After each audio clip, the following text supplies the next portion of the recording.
It was almost 10 o'clock at night. A deep silence had fallen over the streets. In the midst of this silence, a young and beautiful girl, dressed in a red salwar suit and a yellow scarf, walked slowly along the side of the road. She was no ordinary girl. She was IPS officer Jerin. At that moment, Jerin was on her way to a doctor's house to get medicine for her mother.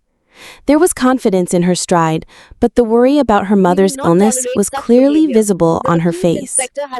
As she reached a street corner, Jerin noticed a group of police officers sitting on the roadside. There were 3 or 4 constables and the station's inspector, Pradeep. An open bottle of liquor lay in front of them, and loud music blared from a mobile phone. They were all laughing loudly, making vulgar remarks, and were completely drunk. As Inspector Pradeep's eyes fell on Jerin, they lit up. He kicked a constable sitting next to him and said, "Hey, look what a beautiful fairy has come out so late at night. Let's have some fun." The other constables burst into a wicked laughter. They had no idea that the girl standing in front of them was not an ordinary passerby, but the IPS officer of their district. When Jerin saw all this, she paused for a moment. She took a deep breath and walked straight toward them. "You are police officers, and you are doing this? Drinking on the open street? Playing vulgar songs? The government has banned alcohol, and you yourselves are breaking the law. If you do this, what can be expected from the public?" Jerin said in a stern voice. Her tone was so firm that the other constables fell silent for a moment. But it had no effect on Pradeep. He stumbled to his feet and stood in front of Jerin. The intoxication and lust in his eyes were clear. "Hey, madam, where are you going so late at night? You look so beautiful. Pay a little attention to us. We could fall in love with you, too," Pradeep said with an obscene laugh and tried to grab Jerin's hand. Jerin's anger flared. She shook his hand away and said, "Look, Inspector, I am quiet because I respect you, but you are making a big mistake. I will report this whole incident." Hearing this, Pradeep laughed loudly. "Report? The whole station belongs to me. I am the owner of this station. If I want, I can have you arrested right now. What will you do? Understand?" With that, he grabbed Jerin's hand and pulled her closer. "If you run your tongue too much, I'll pull it out right now," Pradeep roared. Jerin's heart sank. She could not have imagined that a police inspector could stoop so low. But in the next moment, she composed herself and said in a firm voice, "You are crossing the line. Back off or I will get all of you suspended. Don't think I am weak. You don't know who I am, so don't mess with me." But Pradeep did not listen to her words. Instead, he pulled Jerin even harder into his arms. "You will get us suspended? Who do you think you are?" Pradeep said, spitting fire. Jerin's patience snapped. She slapped Pradeep hard across the face. The slap was so powerful that Pradeep staggered. Enraged, he picked up a liquor bottle lying nearby and hit Jerin's hand with full force. Pieces of the bottle became embedded in Jerin's hand. Blood began to flow. Her breath quickened with pain. But Pradeep did not stop there.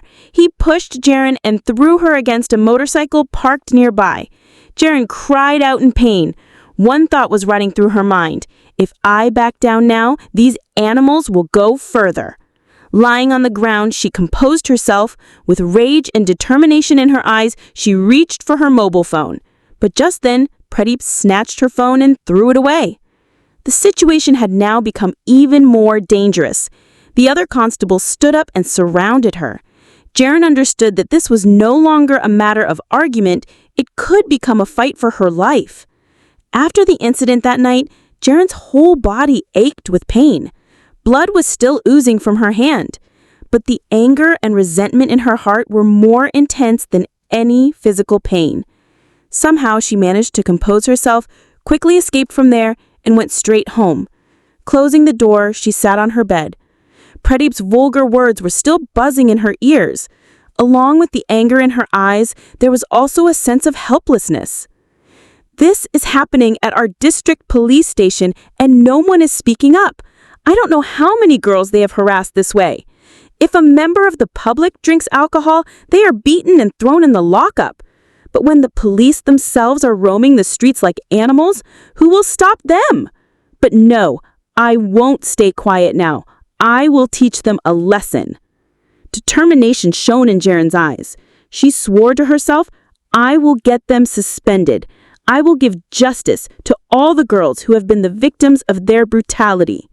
She couldn't sleep a wink all night. In the morning, she formulated a plan. She called her childhood friend, Nazma. They had a deep friendship, and Nazma never disobeyed Jerin. Jerin told Nazma the whole incident and her plan in detail.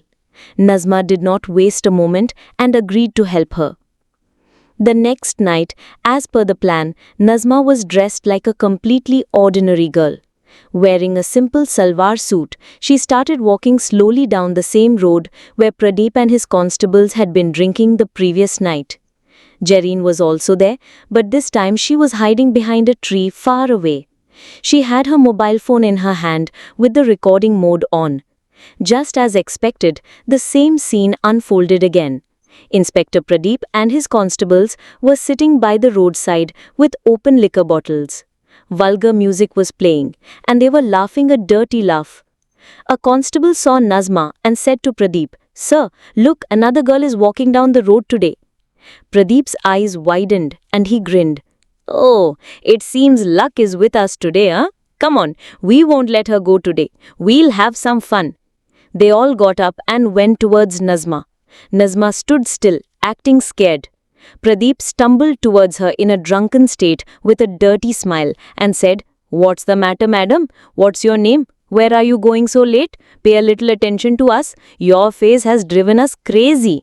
Saying this, Pradeep started singing a tuneless song. Nazma pretended to be scared. Just then, a constable grabbed her hand and pulled hard. Nazma screamed and tried to get her hand free. Meanwhile, Jerin, standing far away, was recording everything on her mobile phone. Her fingers gripped the mobile tightly so that no evidence would be missed. When things started to go too far, Nazma, as planned, bit the inspector's hand hard, freed herself, and ran away. Pradeep shouted in anger, "Catch her!" But in their drunken state, no one could run fast enough to catch her. Nazma ran straight to Jerin. Both of them quickly left the scene and went to their respective homes. Now Jerin had strong evidence against Pradeep and his constables, but she knew that a powerful inspector would not be moved by just one piece of evidence. She needed more proof to show that they didn't just commit misdeeds in a drunken state, but repeatedly committed such heinous acts. Jerin thought, "If I have to catch him, I need full proof of every crime. I will not back down." On the other hand, Inspector Pradeep and his constables were unaware. They did not know that a big net had been laid for them. In the coming days, the biggest storm of their lives was about to break upon them. And this storm was the result of their own actions. The silence of the night had returned again. The same place, the same road, the same air. But this time, Jerin's resolve was even stronger. She understood that it would not be easy to catch an animal like Pradeep with just one or two pieces of evidence. She needed evidence that would not only be useful in court, but would also shake the entire public. On the third night, dressed in a light red sari, with a scarf over her head and holding her mobile phone tightly, Jerin quietly walked towards that road. That place was no longer a symbol of fear for her, but a battlefield for her mission. From a distance, she saw the same scene. Inspector Pradeep and his constables were sitting near a broken hut on the side of the road with open liquor bottles.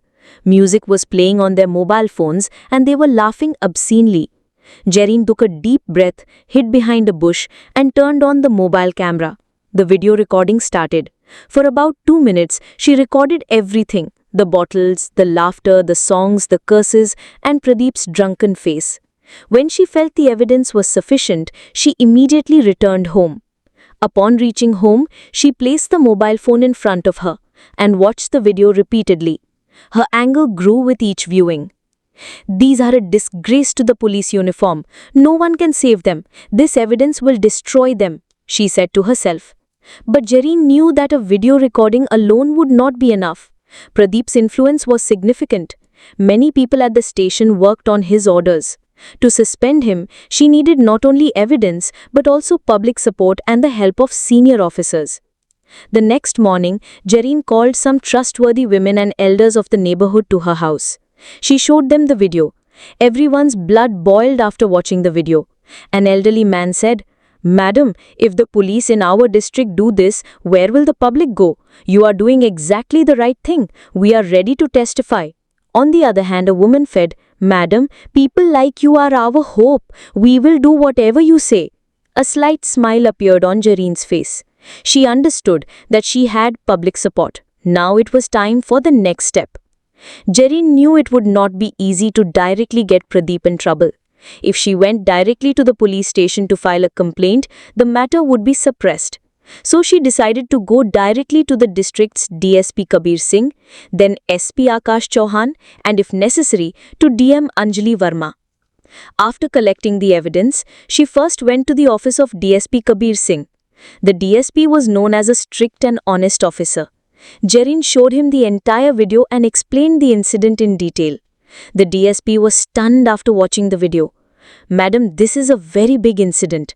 Pradeep's name has come up before, but there was never any solid evidence. You have done an extraordinary job," he said in a serious tone.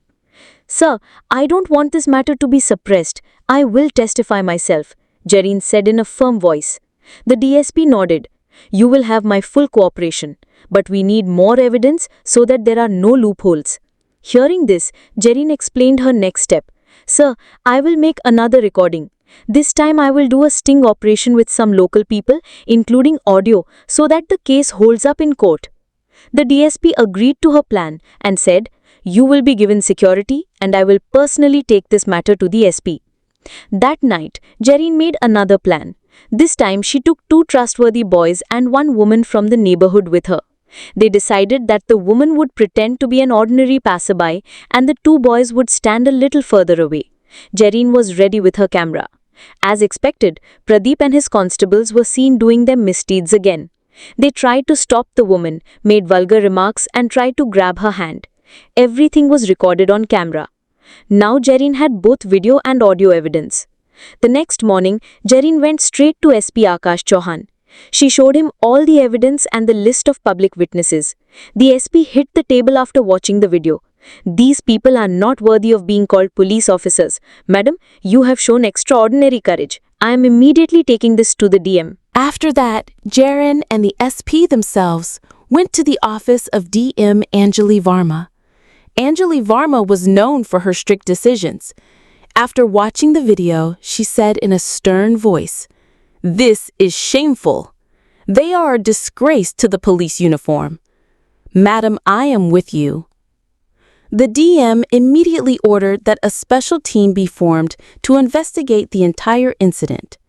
She also proposed that Pradeep and his constables be immediately suspended from duty.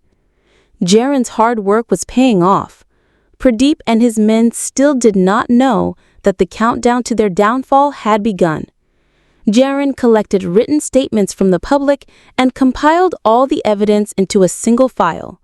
The DM ordered a press conference to be called the next day. "Madam Jerin, tomorrow will be the first day of your victory. We will expose the faces of these animals in front of the public." A sparkle was in Jerin's eyes. She thought, now they will not just be suspended, they will learn that no one is above the law. The next morning, there was a stir in the city. After Jerin submitted all the evidence as ordered by the DM, the case gained momentum. DM Anjali Verma called a press meeting in the district's largest conference hall that morning. As the news spread, the media, public, and many police officers gathered there. Jerin was holding the file tightly in her hand, which contained all the videos, audio recordings, and written statements from the public collected over the past 3 days. This file was now about to end the careers of Inspector Pradeep and his associates. DM Anjali Verma entered the hall.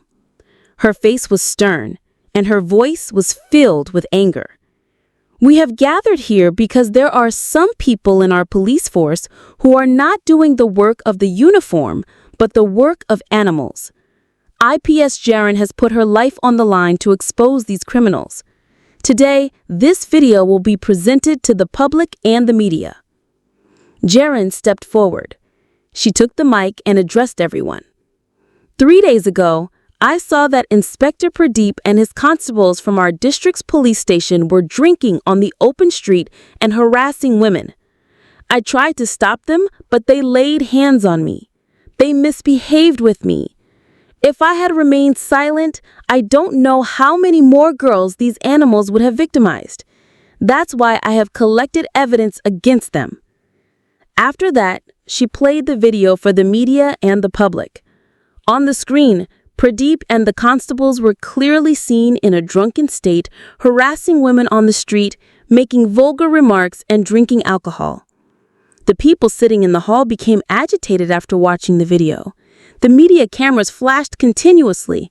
People shouted, "Suspend them! Send them to jail!" The DM raised her hand to calm everyone down and said, "Strict action will be taken against these criminals. No one is above the law, whether an inspector or a constable." Meanwhile, when the news reached Pradeep and his constables that their faces had been exposed with evidence in front of the DM and the media, a commotion started at the police station.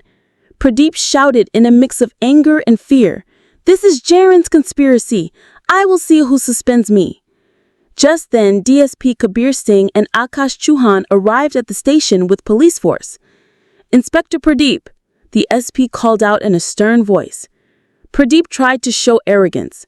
"Sir, this is all a lie. I am being framed." But the SP did not listen to him. He said, "The evidence against you is solid. You have insulted both the law and the police uniform. By order of the DM, you and all your constables are being immediately suspended from duty. A case will also be filed against you after the investigation." Hearing this, the color drained from Pradeep's face. Jerin was also present there. When Pradeep's eyes fell on her, he muttered in anger, "You have destroyed me." Jerin said in a calm but stern voice, "No, Pradeep, you have destroyed yourself. No one is above the law." The SP ordered, "Handcuff them." Pradeep and his constables were handcuffed. The other police officers at the station hung their heads in shame at the sight. After that day, many reforms were made at the police station. Now all the police officers understood why the uniform was made and what its purpose was. From that day on, everyone changed. And not only the police station, but the whole city changed as well.